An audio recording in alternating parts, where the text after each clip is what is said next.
నమస్తే, welcome to Leo news. వైసీపీలో కీలక వ్యక్తి మరి జగన్మోహన్ రెడ్డికి నమ్మిన బంటుగా ఉన్నటువంటి విజయసాయి రెడ్డి రాజకీయాలను వదిలేయటం ఇప్పుడు రెండు తెలుగు రాష్ట్రాల్లో కూడా ప్రకంపనలు పుట్టిస్తోంది. మరి అయితే తాజాగా ఈరోజు రాజ్యసభ సభ్యత్వానికి కూడా ఆయన రాజీనామా చేస్తూ ప్రెస్ మీట్ పెట్టడం జరిగింది. ఈ ప్రెస్ మీట్లో మరి తాను దేవుణ్ణి నమ్మే వ్యక్తినని, సో అబద్ధాలు చెప్పడం తనకు రాదని, అలాగే ఈ రాజీనామా ఏదైతే ఉందో ఇది పూర్తిగా తన వ్యక్తిగతం అంటూనే జగన్కు అడిగి జగన్కు చెప్పే నిర్ణయం తీసుకున్నాను అంటున్నారు. ఇక ముఖ్యంగా దీనిపై ఆయన వివేక హత్య కేసు కూడా ఈరోజు స్పందించిన పరిస్థితి. అసలు ఓవరాల్గా మరి ఆయన రాజీనామా వెనుక ఏదైనా వ్యూహం ఉందా? జగన్మోహన్ రెడ్డి మరి ఈయన రాజీనామా చేస్తాను అంటే అడ్డుపడే ప్రయత్నం ఏం చేయలేదా? అసలు ఏం జరుగుతోంది వైసీపీలో అన్న విషయాలను తెలుసుకుందాం. మనతో పాటు ఉన్నారు సీనియర్ పొలిటికల్ అనలిస్ట్ ఆర్సిమల్లి శ్రీనివాస్ గారు. నమస్కారం సార్. నమస్కారం అండి. సార్, మొత్తానికి విజయసాయి రెడ్డి రాజీనామా అయితే అందరినీ ఆశ్చర్యానికి గురి చేస్తోంది. దీని వెనక ఏమైనా నేను అన్నట్టు వ్యూహం ఉండే అవకాశం ఉంటుందా? అంటే ఇప్పటి వరకు జగన్మోహన్ రెడ్డికి తెలుసా తెలియదు అనుకున్న టైంలో ఈరోజు ఆయన పెట్టిన ప్రెస్ మీట్లో చెప్పారు, నేను జగన్మోహన్ రెడ్డితో మాట్లాడాక ఈ నిర్ణయం తీసుకున్నాను, ఇది పూర్తిగా నా వ్యక్తిగతం అంటున్నారు. సో ముఖ్యంగా తాను అబద్ధాలు ఆడనని కూడా చెప్పడం అయితే జరుగుతోంది. మీరేం చెప్తారు అసలు ఓవరాల్గా దీని గురించి? ఇప్పుడు విజయసాయి రెడ్డి కానీ లేకపోతే మిగతా పార్టీ నాయకులు కానీ సహజంగానే ఒక రాజకీయ పార్టీలో అధికారం ఉన్నప్పుడు ఉంటారు, కొంతమంది అధికారం కోల్పోయిన వెంటనే వెళ్ళిపోతారు. అలాగే అన్ని పార్టీల్లో జరిగింది. అధికారం కోల్పోయిన వెంటనే గతంలో చాలా పార్టీల నుంచి అటు ఇటు ఇప్పుడు తెలంగాణలో కానీ ఆంధ్రాలో కానీ మన తెలుగు రాష్ట్రాల్లో కానీ లేకపోతే మొత్తం దేశం మొత్తమే కానీ అధికారంలో ఉన్నప్పుడు ఉన్న కొంతమంది నాయకులు అధికారం కోల్పోయిన వెంటనే అటు ఇటు దూకేయడం అనేటువంటి చాలా సహజంగా జరిగింది. ఈ చరిత్రలో మనం అనేకసార్లు చూసాం. అయితే ఇక్కడ జగన్మోహన్ రెడ్డి గ్యాంగ్ అనేటువంటి వాళ్ళు వీళ్ళు కరుడు కట్టుపోయిన నేర స్వభావం ఉన్న నేరస్తులు, నొటోరియస్ క్రిమినల్స్ అన్నమాట. వీళ్ళందరినీ కూడా దగ్గర చేర్చింది ఏంటంటే ఆ నేర స్వభావం అనేటువంటి వీళ్ళందరినీ దగ్గర చేరుస్తుంది. అంటే భౌతిక శాస్త్రంలో ఒక సూత్రం ఉంటుంది. ఎలాగంటే సాధారణంగా సజాతి ధ్రువాలు వికర్షించుకుంటాయి, విజాతి ధ్రువాలు ఆకర్షించుకుంటాయి భౌతిక శాస్త్రంలో, సైన్స్లో. కానీ ఇక్కడ ఈ నేర స్వభావం లేకపోతే మానవ మనస్తత్వం ఎలాగ ఉంటాయంటే భావజాలం, అంటే లైక్ మైండెడ్ అందరూ దగ్గర చేరుతారు. భౌతిక శాస్త్రంలో అలాగుంటే మానసిక శాస్త్రంలో లైక్ మైండెడ్ ఒకే భావజాలం ఉన్న వాళ్ళంతా చేస్తారు. ఇప్పుడు సపోజ్ మీరు చిరంజీవి ఫేవరెట్ అనుకో, నేను చిరంజీవి ఫేవరెట్ అనుకో, మన అతను కలిసి చిరంజీవి గురించి మాట్లాడుకుంటాం. అలాగా అంటే ఎగ్జాంపుల్ చెప్తున్నాను నేను. అలాగే ఇప్పుడు జగన్మోహన్ రెడ్డి వీళ్ళందరికీ దొంగతనం ఇష్టం. అతనిది ఎప్పుడు కూడా తన ఇంట్లో డబ్బులు ఇంట్లో జైల్లో రూపాయి ఖర్చు పెట్టకుండా ఊరు పసుపు ఊరు కుంకుమతో పేరెంటం చేయడం కానీ, అలా పోతా దారి టేబుల్ మీద ఏది దొరకకపోతే టేబుల్ మీద పేపర్ పెట్టినా పట్టుకుపోవడం అతనికి ఇష్టం. వీళ్ళదే అలాంటి బుద్ధి ఉండి వీళ్ళందరూ ఈ దొంగలందరూ కూడా ఒక చోట చేరారు, లైక్ మైండెడ్. వీళ్ళు దొంగలని తెలియక వీళ్ళ అట్టాసం ఇవన్నీ చూసి ఇంకో కొంతమంది చేరి ఉండొచ్చు. ఇలా వీళ్ళు ఆఖరికి రాజ్యాధికారంలోకి వచ్చారు ఈ దొంగలందరూ. అంటే రాజకీయాల్లో ఎలా ఉంటుంది, ప్రజలకు సేవ చేసి ప్రజల్లో మంచి పేరు తెచ్చుకుని ఇతను మన నాయకుడిగా ఉండాలని ఆ మంచి పేరు, నిజాయితీ, నిబద్ధత, పనిచేసే మనస్తత్వం ఇవన్నీ చూసి జనాలు ఆకర్షితులై వాళ్ళ నాయకులుగా ఎన్నుకోవడం అనేటువంటిది ఒకప్పుడు రాజకీయాల్లో పాఠం, అదొక విధానం. దాన్ని మార్చిన ఘనత వీళ్ళది. ఎలాగంటే మనం ఒక వారసత్వం ఉండాలి, ఆ పేరు చెప్పుకుని మనం ఆ అధికారాన్ని అడ్డం పెట్టుకుని డబ్బులు కొల్లగొట్టేయాలి, దాంతో అధికారాన్ని సాధించాలి, పెత్తనం కావాలి, ఆ పెత్తనానికి అధికారానికి చేరువు కావడానికి కొల్లగొట్టేసిన సొమ్ము వాడుకోవాలి అనేటువంటిది వీళ్ళు ఒకదానికొకటి ఇంటర్లింక్ అయినా మరి ఎన్నాటి లెక్కలు రాస్తానికి ఇంకోటి ఉండాలి కదా. ఆ దొంగ లెక్కలు రాసినోడు ఇతను విజయసాయి రెడ్డి. జగన్మోహన్ రెడ్డి ప్రతి నేరల్లోనూ సమభాగస్తుడు ఇతను. అందుకని అతను ఏ వన్ అయితే ఇతను ఏటు, ఇంక నీళ్ళలాటోడు. అతను బింబం అయితే ఇతను ప్రతిబింబం. అద్దంలో చూసుకున్నాడు జగన్మోహన్ రెడ్డి, మీరు అద్దంలో చూసుకుంటే మీ ముఖం కనపడద్దా, కానీ జగన్మోహన్ రెడ్డి అద్దంలో చూసుకుంటే విజయసాయి రెడ్డి కనపడతాడు. అదనమాట వాళ్ళిద్దరి బంధం. అటువంటిది మరి అతను నేరాల్లో భాగస్వామి, అతను నేరాలు చేయడంలో ఇతను సహకరించాడు పూర్తిగా. ఆ కొల్లగొట్టే సొమ్ముని ఎక్కడెక్కడ పెట్టాలనేటువంటి దాన్ని లెక్కలు రాశాడు, జాగ్రత్తగా భద్రపరిచాడు. ఇప్పుడు మీరు ఇంటికి ఒక 4 బ్యాగులు ఎట్టుకెళ్ళారని ఏదైనా కొనుక్కుని పద్ధతిగానైనా సరే అవి మీ ఇంట్లో వాళ్ళు తీసి జాగ్రత్తగా ఎక్కడొక్కడ సర్దుతారు కదా. అలాగే జగన్మోహన్ రెడ్డి వీళ్ళిద్దరు కొల్లగొట్టేసిన సొమ్ముని జాగ్రత్తగా ఎక్కడెక్కడ పెట్టాలో ఎక్కడెక్కడ దాయాలో అన్నీ తెలిసినోడు ఇతను. ఇలాంటి వాళ్ళు అధికారంలోకి వచ్చారు సడన్గానే. అధికారంలోకి వచ్చిన తర్వాత ఇంకా అప్పుడు దాగేటి ఎక్కడికైనా వెళ్ళి కొల్లగొట్టాలి. వీళ్ళు ఇంట్లోనే పోవడంత సంపద ఉంది ఈ రాష్ట్రంలోనే. శుభ్రంగా మీకు మద్యం మీద, ఇసుక మీద, భూముల మీద, కొండల మీద, గుట్టల మీద, మట్టి మీద, మశానం మీద, మొన్న మీద మొత్తం కొలగొడేశారు. ఆఖరి సముద్ర తీరాన్ని కూడా ఇక ఎక్కడేమీ మిగల్చకుండా మొత్తం నాగేసి పొద్దున్నే సాయంత్రం మాయించి శుభ్రంగా భోజనం చేసి ఇంక ఇవాళ చేయనే భోజనం అన్నట్టు ఉందని చెప్పింది. గతంలో అచ్చం ఇలా ఇతనిలాగే మాట్లాడాడు. ఉండలే అరుణ్ కుమార్ 2 సార్లు ఎంపీ అయిపోయాడు. లాటరీ తగిన రోడ్డు మీద డబ్బులు మూట దొరికినట్టే అతను చేసిన పని చేసిన దానికి అతని స్థాయికి 2 సార్లు ఎంపీ అయిపోయాడు. ఏంటండి లక్కీగానే. అతను ఏమన్నా నేను రాజకీయాలు మానేశానని కూర్చుని రోజు ఆంధ్రప్రదేశ్లో కులం మీద ఒక పార్టీ మీద నిత్యం ఎడుతూ ఉంటాడు. బోరుని విలపిస్తాడు, ఆర్తనాదాలు చేస్తాడు, రోధిస్తాడు. ఇతను అంతే. ఎంతసేపు సామాజిక వర్గం మీద, లేకపోతే చంద్రబాబు గారి మీద, తెలుగుదేశం పార్టీ మీద, రామోజీరావు గారి మీద, వాళ్ళ మీద, ఏబిఎన్ మీద ఈ ఏడుపు. భగవంతుడిని నమ్ముతానంటాడు ఇతను. నేను భగవంతుడి సాక్షిగా చెప్తున్నాను అంటాడు. మరి పింక్ డైమండ్ గురించి ఎందుకు మాట్లాడాడు? నీ మీద 100 పిడుగులు అడిపోవాలి ఆ అబద్ధం మాట్లాడినందుకు. అంటే 100 పిడుగులు పడవు, దేవుడిని ఏమన్నా కానీ దేవుడిని అడ్డం పెట్టుకుంటే ఏం జరగదు అనేటువంటి ఒక విశ్వాసం ఉండేది. కానీ దేవుడు అనేటువంటి వాడు చూస్తాడు కదా. పురాణాల్లో చూసేవాళ్ళు మనం. త్రేతాయుగంలో అయినా ద్వాపరయుగంలో అయినా ఎప్పుడైనా సరే రాముడు కృష్ణుడు ఇలా అందరూ ఉన్నప్పుడు శిక్ష ఇమీడియట్గా పడేది. ఇప్పుడేమో పడదు. ఎవరి కర్మకి ఎవరి బాధ్యులు తర్వాత అప్పుడు చూసుకుందాంలే, ఇమీడియట్గా మనకు పని అయిపోతుంది కదా అనేటువంటి సర్వైలెన్స్ ఉండదులే అని ఒక లెక్క. వీళ్ళకి పాపభీతి లేదు. నీకు పాపభీతి ఉంటే జగన్మోహన్ రెడ్డి నడి రోడ్లో పీకలు కోయిస్తున్నప్పుడు ఒక విద్యార్థికుడైన డాక్టర్, ఏరియా హాస్పిటల్ డాక్టర్ని ప్రజలందరికీ ఆరోగ్యపరంగా అతను ఎంతో సహకరిస్తున్నప్పుడు వాళ్ళందరూ ప్రాణాలు కాపాడుతున్న డాక్టర్ని నడి రోడ్డు మీద పెడరెక్కలు విడిచిపెట్టి నీ విశాఖపట్నంలో అతను అలాగా పిచ్చోళ్ళు చేసేసి చంపేసినప్పుడు అప్పుడు మానేయాలి, నువ్వు అప్పుడు బయటకు వచ్చేయాలి. ఇక్కడ ఇంకొకటి అండి, ఆయన కాకినాడ పోర్ట్ అంశం గురించి వివేకానంద రెడ్డి హత్య గురించి స్పందించారు. పోర్ట్ అంశంతో నాకు ఎలాంటి సంబంధం లేదు, నా పిల్లల సాక్షిగా చెప్తున్నా అండం కాకుండా వివేకానంద రెడ్డి గుండెపోటుతో చనిపోయారని చెప్పి నేను అవినాష్ రెడ్డికి ఫోన్ చేస్తే అతను పక్కన వ్యక్తి నాకు చెప్పాడు అన్నారు. ఇదిలా ఉంటే అసలు జగన్మోహన్ రెడ్డికి చెప్పే నిర్ణయం తీసుకున్నానని చెప్పి విజయసాయి రెడ్డి అంటున్న నేపథ్యంలో ఇప్పటికే పార్టీ నుంచి చాలా మంది వెళ్ళిపోతున్నారు. సో ఇప్పుడు విజయసాయి రెడ్డి కూడా వెళ్ళిపోతే పార్టీకి చాలా డ్యామేజ్ అవుతుంది, అధికార పక్షానికి కూడా ఛాన్స్ ఇచ్చినట్టు అవుతుంది, క్యాడర్ నిరాశలోకి వెళ్ళిపోతుంది.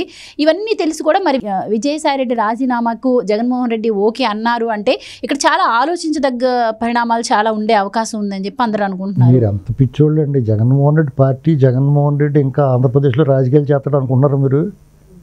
అతను స్కూల్ కట్టేస్తాను చూస్తున్నాడు. ఈ రాజకీయాలు ఈ గోళ్ళకి ఎందుకు, కావాల్సినంత సంపాదించుకుని ఇంకో దేశం పోదామో బాబు అనుకుంటున్నాడు అతను. ఇంకో దేశం పెట్టుకుంటాడు అతను. నేను షాప్ పెట్టుకున్నాను అంటారు కదా, అలాగా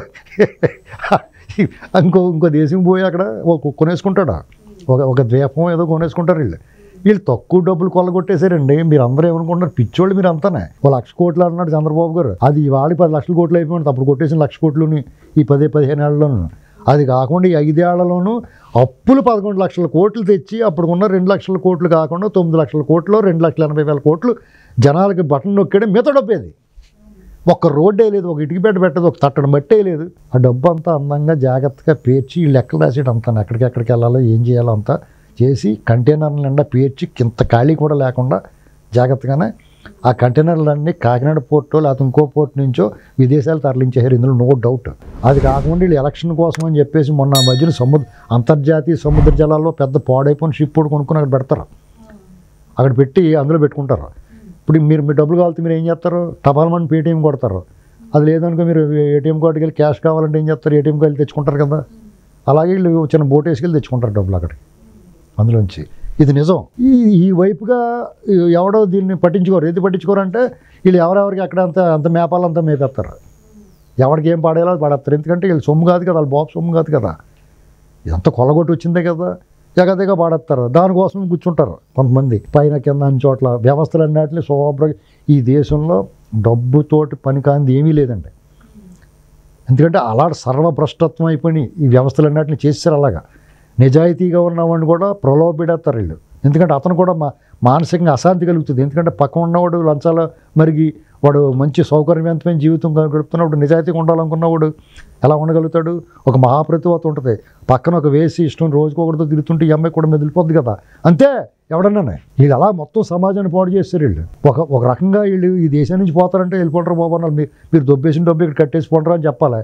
వాళ్ళు కట్టనంటే కూడా పోతే పోంటారు బాబు, ఇక్కడ కానీ మేము బాబు వదులుతూ ఉంటాం. అలాగా జగన్మోహన్ రెడ్డి చెప్పే చేసి ఉంటాడో. జగన్మోహన్ రెడ్డి అనుమతి లేకుండా ఇతనికి ఎన్ని వేల గుండెలు ఉంటాయండి. అతనితో సెపరేట్ రాజ్యాంగం ఉంది. అతను అది బాత్రూంలో రాస్తాడు.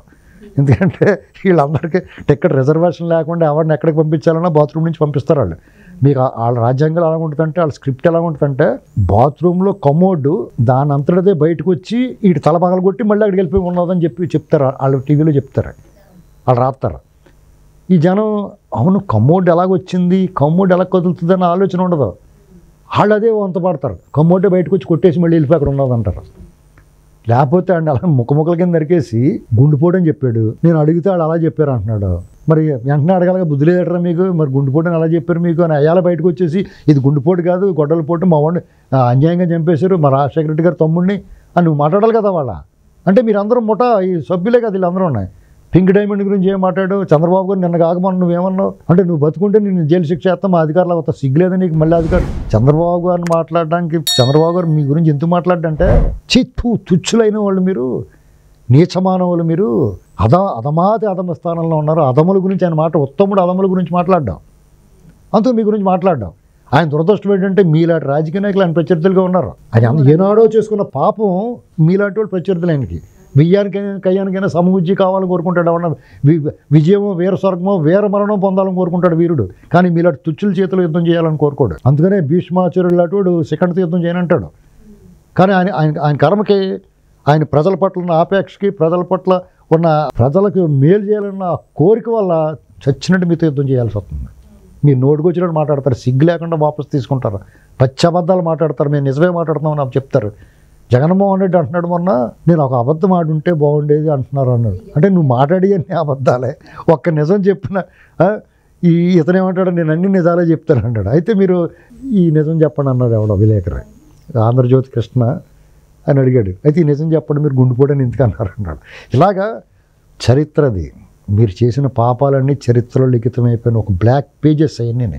ఆంధ్రప్రదేశ్ తెలుగు రాష్ట్రాల్లో మీ నడవడిక, నడత, మీ వ్యవహారం, మీ పరిపాలన, మీ రాజకీయం అంతా కూడా ఒక బ్లాక్ ఆ పేజెస్ అవన్నీ. ఆ బ్లాక్ పేజీలో మీ అరాచకం అంతా కూడా లిఖించబడింది. అవి చింపెత్తే చిరిగిపోదు, చెరిపెత్తే చిరిగిపోదు.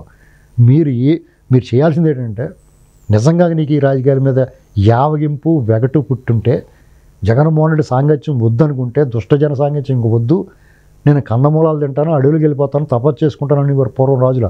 అలాగే నువ్వేమైనా వానప్రస్థం స్వీకరించాలనుకుంటే, నీకు వ్యవసాయం ఇష్టపడినావు కాబట్టి శుభ్రంగా వ్యవసాయం చేయాలనుకుంటే కనుక నువ్వు చేయాల్సిన పని, మొట్టమొదటి పని ఏంటంటే, నువ్వు కొల్లగొట్టిన సొమ్ము అంతా కూడా లిక్విడ్ నగదు రూపంలో ఉంటే దాన్ని ఎన్ని వీలైతే అని పెట్టిలోను కంటైనర్లో పెట్టి నేరుగా ఆంధ్రప్రదేశ్ ఖజానాకి తీసుకెళ్ళి జమ చేసేయాలి.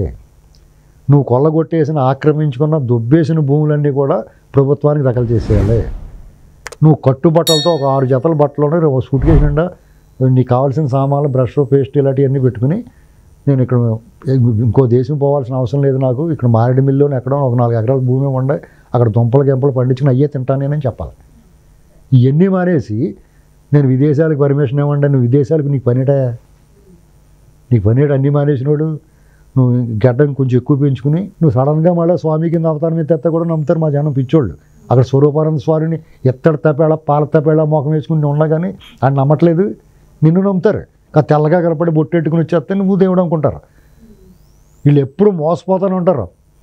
లేదంటే మీలాంటి బందిపోడు దొంగలు వీళ్ళు 1,00,000 కోట్లు కొట్టేశారు, 16 నెలలు జైల్లో ఉన్నారంటే సిగ్గు లేకుండా కొట్టేశారు మీకు. మేము చెప్తారు, ఓరు బాబు దొంగోడరా బాబు, మిమ్మల్ని సర్వనాశనం చేస్తాడరా బాబు అంటే వినదాగుని ఎవరు చెప్పిన మాట అనుకోలేదు ఎవరు. ఉన్నాయి మా మాట పెడజామని పెట్టారు. ఈ దారిలో పాములు ఉంటే వెళ్ళొద్దంటే, అయినా సరే ఆ దారిలో వెళ్తే పాములు గడిచేస్తాయి, ముళ్ళు గుచ్చిపోతాయి. అదే జరిగింది. ఇప్పుడు లబోదీపోమంటున్నారు.